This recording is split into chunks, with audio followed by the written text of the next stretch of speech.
ಕೃಷಿ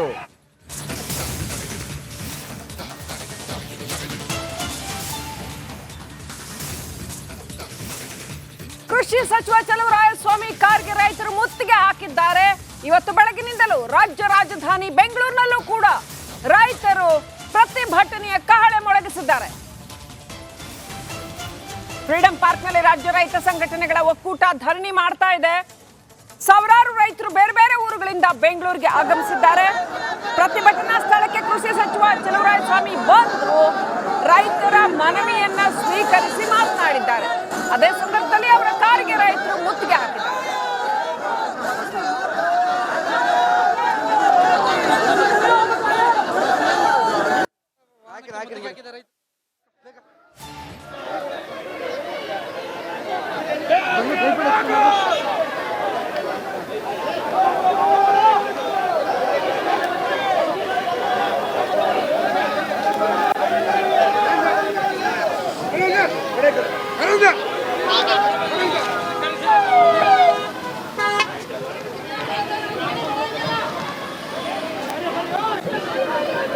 ಕೃಷಿ ಸಚಿವರ ರೈತರು ಅಂತ ಬೇಗ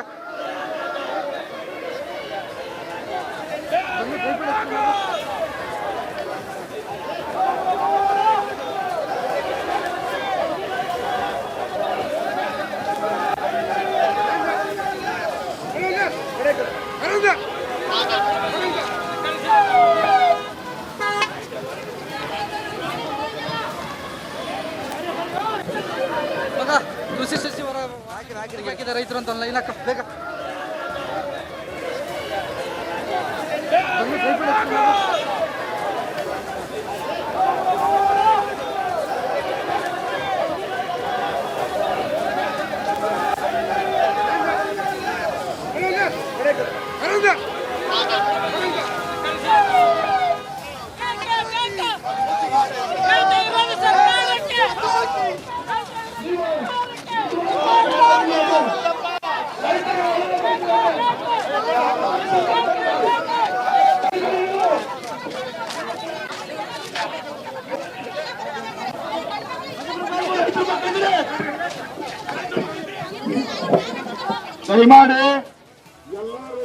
ಕೇಂದ್ರ ಸರ್ಕಾರ ಹಾಗೂ ರಾಜ್ಯ ಸರ್ಕಾರ ಎರಡೂ ಸರ್ಕಾರಗಳ ವಿರುದ್ಧ ತಮ್ಮ ಅನೇಕ ಬೇಡಿಕೆಗಳ ಈಡೇರಿಕೆಗೆ ಆಗ್ರಹಿಸಿ ಇವತ್ತು ಬೆಂಗಳೂರಿನಲ್ಲಿ ರೈತರು ಧರಣಿ ಮಾಡ್ತಾ ಇದ್ದಾರೆ. ಬೆಂಗಳೂರಿನ ಫ್ರೀಡಂ ಪಾರ್ಕ್ ನಲ್ಲಿ ಧರಣಿ ಮಾಡ್ತಾ ಇದ್ದಾರೆ.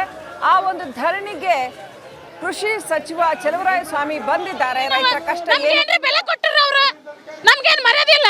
ನಮ್ಮಿಂದ ಸರ್ಕಾರ ಅವ್ರಿಂದ ಸರ್ಕಾರ ಅಲ್ರಿ ಅದು. ಸಚಿವರು ಏನಂದ್ರಂತ ಏನರ್ಲಿಲ್ಲ ನೋಡ್ರಿ, ಅವ್ರು ನಮ್ಗೆ ಆಗಂಗಿಲ್ಲ ಅಂತ ಎದ್ದು ಹೋದ್ರಿ. ಅವ್ರು ಆಗೋದಿಲ್ಲ ನಮಗ ಆಗೋದಿಲ್ಲ ಅಂತ ಎದ್ದು ಹೋದ್ರಿ. ಅವ್ರು ನಮ್ನ ಏನು ಮಾತಾಡಕ್ ಕೊಡ್ಲಿಲ್ರಿ. ಅವ್ರು ಸುಮ್ಮನೆ ಬಂದ್ರು ಹೋದ್ರು. ಅವ್ರು ಏನು ಒಳ್ಳೆ ಉತ್ತರ ಕೊಡ್ಲಿಲ್ರಿ. ಅವ್ರು ಪೊಲೀಸರಿಗೆ ಹಚ್ಚಿ ದೌರ್ಜನ್ಯ ಮಾಡಿದ್ದಾರೆ. ಪೊಲೀಸರಿಗೆ ಹಚ್ಚಿ ದೌರ್ಜನ್ಯ ಮಾಡ್ಯಾರ. ಅವರು ನಮ್ಮನ್ನ ಪೊಲೀಸರಿಗೆ ನಮ್ಮನ್ನ ಹಿಡಿದು ಕೊಡಕ್ ನೋಡಿದ್ರಿ. ಅವ್ರು ನಮ್ಮನ್ನ ಬಂಧಿಸಿದ್ರಿ. ಅವ್ರು ನಾವು ಜೈಲ್ಗೆ ಹೋಗಕ್ಕೆ ರೆಡಿ. ನಮ್ಗೆ ನ್ಯಾಯ ಬೇಕ್ರಿ.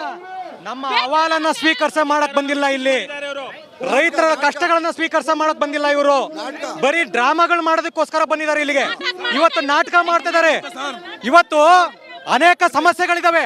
ಅನೇಕ ಸಮಸ್ಯೆಗಳನ್ನ ಹೇಳ್ಕೊಳಕ್ ಬಂದ್ರೆ ಅವ್ರನ್ನ ಹತ್ತಿಕ್ ಹೋಗ್ತಾರೆ ಅನ್ನೋದಾದ್ರೆ ಇವರು ಜನನಾಯಕರಾಗೋದಕ್ಕೆ ಯೋಗ್ಯತೆ ಇದೆ ಅನ್ನೋದನ್ನ ಅರ್ಥ ಮಾಡ್ಕೊಂಡು ನಾವು ಕೇಳ್ತಿರೋದು ಯುವಕರಿಗೆ ಏನ್ ಮಾಡಿದ್ರೆ ರೈತರಿಗೆ ಏನ್ ಮಾಡಿದ್ರೆ ಅಂತ ಕೇಳಿದ್ವಿ ಸರ್. ನಾವು ನೆನ್ನೆ ಬಜೆಟ್ ಆಗಿರೋದು ಹೇಳ್ತಿದ್ರು. ನಮಗೆ ನೆನ್ನೆ ಬಜೆಟ್ ಆಗಿರೋದು ಅಷ್ಟು ತಿಳ್ಕೊಳ್ತಾರೆ. ಅಯೋಗ್ಯರ ಸರ್ ನಾವು, ಯೋಗ್ಯರು ಸರ್ ನಾವು, ಅಯೋಗ್ಯರಲ್ಲ. ಅಯೋಗ್ಯ ಸರ್ಕಾರದ ವಿರುದ್ಧ ನಮಗೆ ಪ್ರತಿಭಟನೆ ಮಾಡ್ತಾ ಇದ್ದೇವೆ ಸರ್. ಈಗ ಸರ್ ನಿಜವಾಗ್ಲೂ ನೋಡಿ, ನಮಗೆ ನ್ಯಾಯವಾದದ್ದು ನೋಡಿ ಸರ್. ಸರ್ ಸರ್ ಒಂದ್ ನಿಮಿಷ ಕೇಳಿ ಸರ್. ಇಲ್ಲಿ ನ್ಯಾಯವಾಗಿದ್ದೇ ಮಾಡ್ಬೇಕು. ಇವರು ರೈತರನ್ನ ಆರ್ಥಿಕವಾದ ಕೆಲಸ ಮಾಡಿದ್ದಾರೆ ಸರ್. ಇವರು ಕಳ್ಳರ ಕಾಕರ ಕರ್ಕೊಂಡು ಹೋಗಿ ಮೀಟಿಂಗ್ ಮಾಡ್ತಾರೆ ಅದ್ರೊಳಗಡೆ. ನಮ್ಮ ಹತ್ರ ನಿಜವಾದ ಹೋರಾಟಗಾರ ಕರ್ಕೊಂಡು ಹೋಗ್ಲಿ. ನಿಜವಾಗ್ಲು ಸರ್ ನನ್ನ ಮೇಲೆ ಕೇಸ್ ಮಾಡ್ತಾರ. 1000 ಕೇಸ್ ಮಾಡ್ಲಿ ಸರ್. ಈ ಜನಕ್ಕೋಸ್ಕರ, ಈ ರೈತರಿಗೋಸ್ಕರ 100 ಕೇಸ್ ಮಾಡಿದ್ರು ಇದ್ರಲ್ಲ ನಾವು ಸರ್.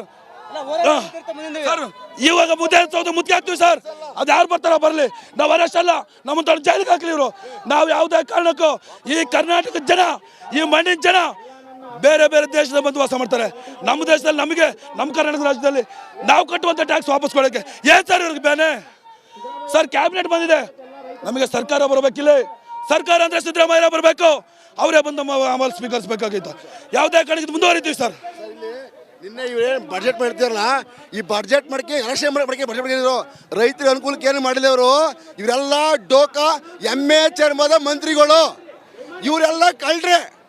ವಿಧಾನಸೌಧದಲ್ಲಿ ನೀವು ಬಂದಾಗ ಮಂತ್ರಿಗಳೇ ಬಡ್ಜೆಟ್ ಕೇಳಲಿಲ್ಲ, ನಿಮಗೆ ಬಡ್ಜೆಟ್ ಕೇಳಲಿಲ್ಲ. ನಮ್ಮ ಕತೆ ಕಷ್ಟ ಕೇಳ್ರಿ. ಹಳ್ಳಿಗಳಲ್ಲಿ ಕರೆಂಟ್ ಇಲ್ಲ, ಬೋರಲ್ಲಿ ನೀರಿಲ್ಲ, ನಿಮ್ಮ ಮನೆ ಹಾಳಾವಾಗ ನಮ್ಮ ಪರಿಹಾರ ಕೇಳ್ರು, ನಮ್ಮ ಪರಿಹಾರಕ್ಕೆ ಕೊಡ್ರಿ. ನಿಮ್ಮ ರಾಜಕೀಯ ಕಮಿಷನ್ ನಾಟಕ ಇದೆಲ್ಲ ನೀವು ನಾಟಕದ ಮಾತುಗಳು, ನಿಮ್ಮ ಅನುದಾನ ಈ ಪುಕ್ಷಟ್ಟೆ ಗ್ಯಾರಂಟಿ ಯಾವ ಬೇಡ. ಕರೆಂಟ್ ಕೊಟ್ಟರು ನಿಮ್ಮ ಮನೆ ಹಾಳಾಗುವಾಗ ನೀರಿಲ್ಲ, ಬಾವಿ ನೀರು ಬರ್ತದೆ ಅಲ್ಲಿ, ಅದಕ್ಕೆ ವ್ಯವಸ್ಥೆ ಮಾಡ್ರಿ. ಅದು ಬಿಟ್ಬಿಟ್ಟು ನಾಟಕ ಆಡಬಿಟ್ಟು ಬಿಡಿ. ನೀವು ಹೋಗಿ ಬರ್ರಿ, ನಿಮಗೆ MP ಎಲೆಕ್ಷನ್ ಓಟ್ ಕೇಳಕ್ ಬರ್ರಿ, MP ಎಲೆಕ್ಷನ್ ಓಟ್ ಕೇಳಕ್ ಬರ್ರಿ. ನಮ್ಮ ರೈತ ಸಂಘದಿಂದ ಮುನ್ನಿತ್ಕೊಂಡು ನೆಟ್ಟ ಉಳಿಸ್ತೀವಿ ನಿಮಗೆ. ಇವತ್ತು 15 ಸಂಘಟನೆಗಳು, 15 ರೈತ ಸಂಘಟನೆಗಳು ಇಲ್ಲಿ ಬಂದಿರೋಂಥದ್ದು. 28 ರೈತ ಸಂಘಟನೆಗಳು, ಒಂದು ಒಕ್ಕೂಟ. ಇಡೀ ಕರ್ನಾಟಕದಾದ್ಯಂತ ರೈತರುಗಳು ಬಂದಿರೋದಾರೆ. ಇಲ್ಲಿ ನಾವು ತಾಯಂದ್ರು ಬಂದಿದ್ದಾರೆ, ಎಷ್ಟೋ ಜನ ಬಂದಿದ್ದಾರೆ ಇಲ್ಲಿ.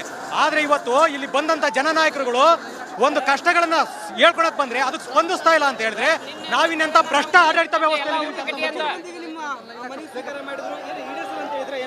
ಏನು ಆಗಂಗಿಲ್ಲ ರೀ ಅಂತಂದು ಹೇಳಿ ಹೋದ್ರಿ ಅವ್ರಿಗೆ ಹೇಳಿ ಅಲ್ರಿ. ನಾವು ಈಗ ಅಲ್ಲಿಂದ ಇಲ್ಲಿಗೆ ಬಂದೀವ್ರಿ.